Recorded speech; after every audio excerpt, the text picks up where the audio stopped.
Sports in general have competition with two major outcomes, winning or losing. Unfortunately, there's been a decline in the football world.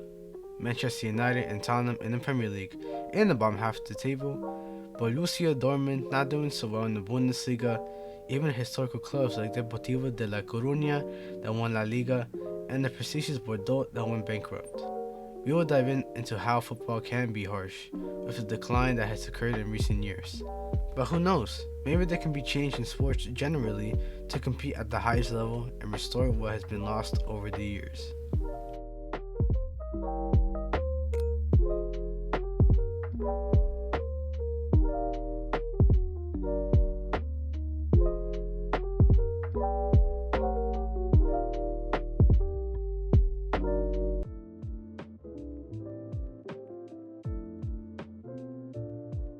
Many great teams have risen to the top, only to fall apart years later. Clubs like Manchester United, AC Milan, and Arsenal once dominated, but managerial instability, poor recruitment, and financial struggles led to their downfall. The Barclays Premier League was an amazing and entertaining time for English football. Sir Alex Ferguson vs Arsene Wenger was the ultimate rivalry. The Serie A was on its peak too, with AC Milan firing it up with Kaká, Dida, Maldini, Gattuso, and so many other talents. They made it to 2 consecutive Champions League finals for crying out loud. Bordeaux, a former Ligue 1 powerhouse, went bankrupt, causing them to close as a club. Quite unfortunate due to many talents that were developed there, like Zizou, Lizarazu, and current talents like Saliba. A club's decline isn't always sudden, it's a slow process. It starts with a few bad seasons, key players leaving, and poor financial decisions. Before long, the club finds itself far from its former glory. When it really gets bad, they look for a simple fix and hope it works. It is natural that losing is a part of football, but constant failure causes more damage. Players lose confidence, managers face pressure, and fans turn against the club. Some clubs struggle to recover from losing streaks, leading to panic decisions like firing managers too quickly or overspending on unproven players. A perfect example is Manchester United post Sir Alex Ferguson. Despite their financial power, or lack thereof, constant managerial changes, bad signings, and a lack of identity have kept them from returning to the top. Disclaimer, just so you guys know, I do support Manchester United. It's not an easy process since they lost to Spurs recently. Anyway, the problems of United will only get worse, with their current roster not being the best, or even their unrecognizable bench.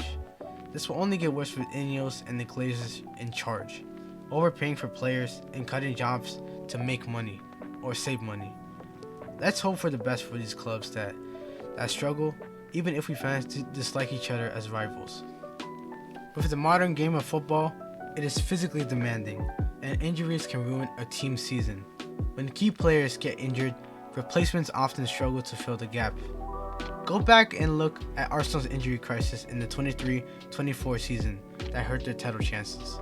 Marco Reus, Ronaldo Nazario, Marco van Basten, and Alexander Pato are just a couple of many talents the game has been seen thrashed by injuries.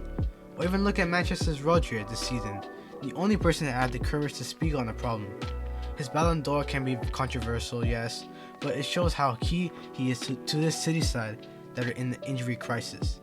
Football is slowly killing itself, and it shows with how many games these players play. Sure, a club can have many players, but having this many games or the money these players make never justifies how much they play in a calendar year. There should be training methods to prevent future congestion, along with medical staff for injury prevention, but sometimes bad luck is unavoidable. These ideas lead up to this question: can decline be prevented?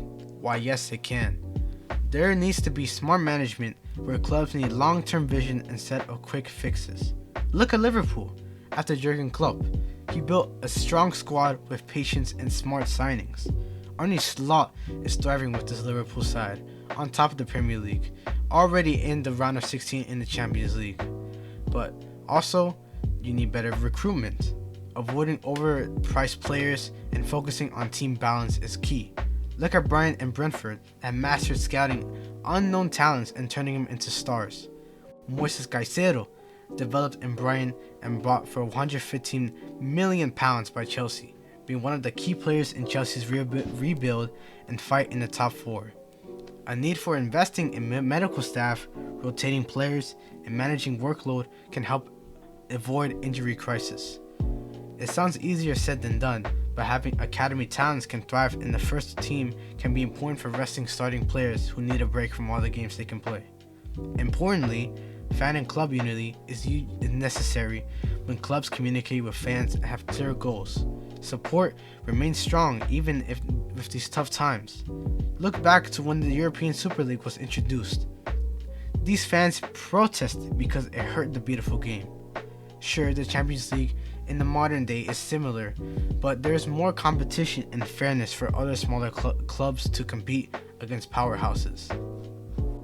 In conclusion, football is unpredictable. Even the mighty fall and underdogs can win. Whether it's due to better planning, injury management, or smarter decisions, clubs can fight decline. The question is, who will rise again and who will be forgotten? Maybe it's a streets will never forget player, a local club that people support, an underdog rising, but you can never deny how football brings us together with the passion and love on and off the pitch.